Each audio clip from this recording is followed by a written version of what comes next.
Eu vou comentar uma rápida sensação que eu tive agora vendo os jogos da Champions. Muita gente não sabe, mas eu morei na Espanha. Eu fui correspondente do Globo na Europa e a minha sede era a Espanha, em Madrid. E eu me apaixonei por Madrid, me apaixonei pela Espanha, pelo povo espanhol e tudo. Recentemente, com essa história do Vinícius Júnior, eu comecei a ter uma gastura com a Espanha e com o povo espanhol, principalmente com as torcidas espanholas. E hoje, para minha surpresa, Paris Saint-Germain, clube pelo qual eu não nutro nenhuma simpatia, enfrentava o Barcelona, clube que eu sempre tive até uma certa simpatia, embora tivesse morado em Madrid. Mas antes do jogo, o que acontece? A torcida do Barcelona canta coros dizendo morra Vinícius Júnior. Gente, o que é isso? É uma doença? É uma coisa que não se explica. O jogo não era contra o Real Madrid. Mesmo que fosse contra o Real Madrid, seria o fim do mundo. Mas você ainda poderia entender, os caras estão querendo desestabilizar o melhor jogador do adversário. Não. Eles cantavam morra Vinícius Júnior, porque é isso que está no coração deles. E aí eu me vi tomado por uma torcida francesa absoluta. E eu vibrei como nunca com a classificação do PSG. Adorei ver aqueles panacas que cantavam antes e tudo com o rabo entre as pernas para fora. Até o Atlético de Madrid, mas que também tem a sua culpa, porque também a torcida do Atlético de Madrid persegue o Vinícius Júnior, levou de cambulhada a minha antipatia. E eu adorei ver os dois espanhóis eliminados na quarta de final da Champions. Bem feito. Vai pedir a morte do diabo que o carregue. Vai pedir a própria morte, porque afinal de contas foi o que aconteceu. Vocês morreram na competição que vocês estavam torcendo.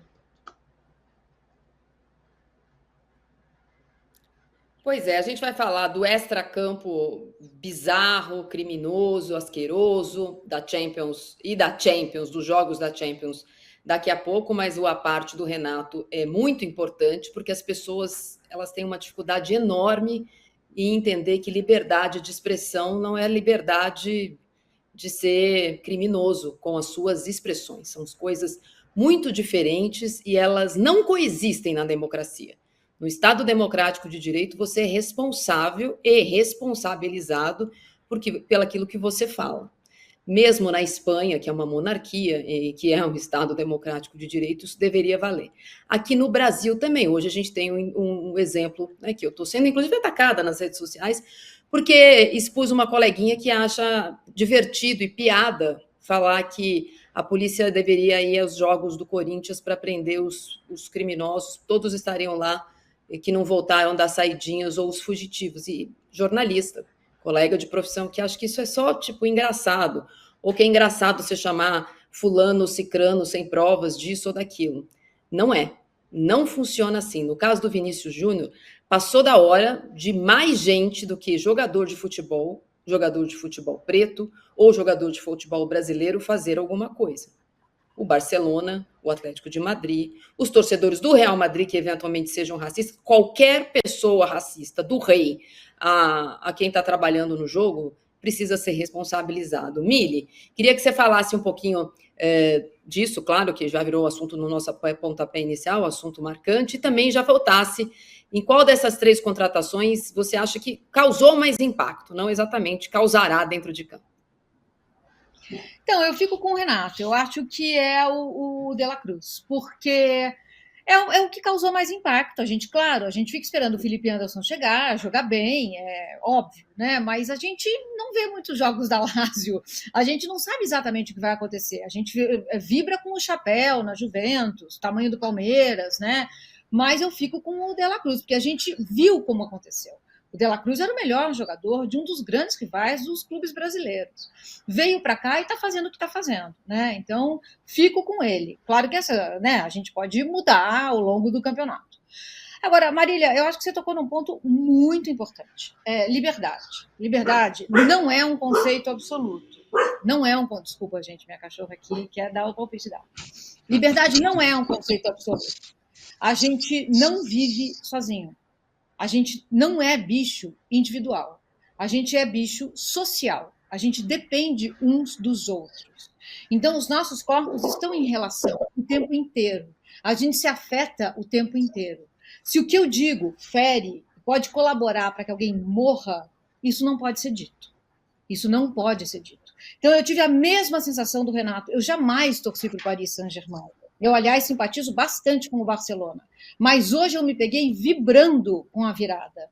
E aquela imagem dos torcedores do Barcelona chorando, vou te falar que foi quase um acalento na minha alma. Porque foi muito violento o que a gente viu no começo. Muito violento. Pedir que alguém morra.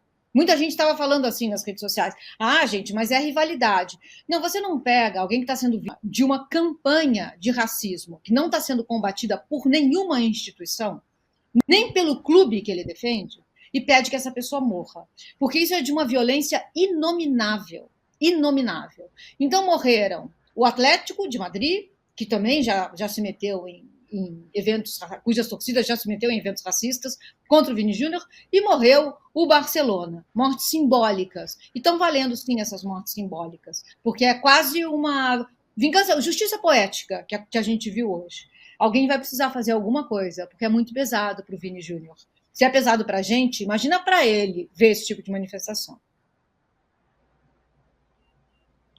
Rosa, boa tarde. Queria que você desse seu pitaco também sobre isso. Depois a gente vai aos jogos, que foram movimentadíssimos na tarde de hoje, com muitos gols. Mas queria que você desse, obviamente, sua opinião sobre o que aconteceu antes do jogo em relação ao jogador que nem em campo estaria. Dada a rivalidade, eu entendo, mas nem em campo ele estaria. Além de grotesco, é gratuito, é proposital, é coordenado, é orquestrado, é incisivo, repetitivo, e nem o Real Madrid, como diz a Mili, faz absolutamente nada, dizer, que pena, não gostamos, repudiamos. E falar, já emenda na sua análise sobre essa contratação de impacto que o Palmeiras anunciou ontem, mas o fim de papo contou antes. Olá, Marília, bom revê-la, Renato, revê-la Mili, Lacombe também. Eu estou muito triste por diversas razões, né? Eu me considero um torcedor fanático do Barcelona. Fiquei muito triste, realmente o clube que eu gosto muito, eu torço, não escondo isso de ninguém, chegar a esse ponto de selvageria contra um jogador que não, eu já venho dito faz tempo, nas tribunas das quais eu falo, nos grupos de lideranças negras, discussões, a gente tem um trabalho muito forte para mostrar que a gente não pode viver só de hashtag. O Vinícius Júnior é um exemplo para nós de luta, que traz a pauta das questões de cor, para a gente tentar entender e tentar ser voz, que a gente não quer apenas falar, muitas vezes falar, vocês querem coisas de mão beijada, não, a gente quer respeito, assim como eu imagino que a luta de vocês, mulheres, também é uma luta também que a gente compartilha, a gente tem que temos que estar todos unidos nas lutas, né, contra as diferenças, seja de raça, credo, cor, de religião. Eu acho que isso é importante. Então, eu fico muito triste de ver a instituição Barcelona sendo lembrada por uma coisa deplorável dos seus torcedores. Tomara que amanhã Vini Júnior consiga, eu como torcedor do Barcelona, consiga trazer essa classificação, mostrando também, e lembrando que domingo que vem tem Barcelona, Real Madrid e Barcelona em Madrid. Tomara que a torcida do Real Madrid, se a direção não faz alguma coisa, que a torcida abrace o Vinícius Júnior, que a torcida apoie o seu jogador, não só porque ele pode dar a vitória ao Real Madrid amanhã, mas também que o Real Madrid caminha, pode sacramentar já o título, já praticamente deixar encaminhado com uma vitória no próximo domingo, mas que a gente possa, então, e falar, eu sei que a gente é uma coisa se torna corriqueira, né? Os assuntos extracampo se tornam maiores do que os assuntos, mas é importante. Mas a gente cobra, nós, assim, das comunidades negras, a gente cobra mais atitude, menos hashtag, menos escrever no Twitter, mas que a gente possa também mostrar com ações afirmativas, não só, a gente fala assim, repito, não é só que é uma questão da causa negra, a questão da causa de violência de gênero, feminicídio, enfim, outras tantas causas que podemos abraçar todos juntos para a gente varrer, se não varrer completamente, mas que a gente consiga que a sociedade nos respeite como a gente prega. Bom, aí não tem como falar, eu fiquei extremamente surpreso, inclusive eu estava assistindo o programa de vocês ontem, fiquei sabendo também pelo fim de papo ontem, que é da contratação do Felipe Anderson, mas a contratação não há como fugir do voto com os nobres colunistas, que sim, De La Cruz é uma contratação que trouxe mais impacto, porém, como eu já disse para o Renato Maurício Prado, agora estamos igualando, hein? Estamos igualando, estamos chegando. O senhor anda demais o elenco do seu time. Olha, mandamos um recado para vocês aí, viu, Renato? E vocês levam uma grande vantagem, né, Rosa? Que é que vocês têm um baita treinador. Nós temos um canastrão lá que resolveu fazer o Flamengo jogar posicional também. Como assim, Renato? Tava tudo bem até ontem. No Carioquinha, não me engana, que eu gosto. Essa expressão, se vocês não sabem, fui eu que criei, lá nos anos 80 e pouco, na época de colunista iniciante do Globo. O Carioca, os estaduais, são me engana que eu gosto. Tá aí, o futebolzinho rastaquera que o time do Tite está jogando na Libertadores e na estreia do Brasileiro. Rastaquera, não tem outra palavra.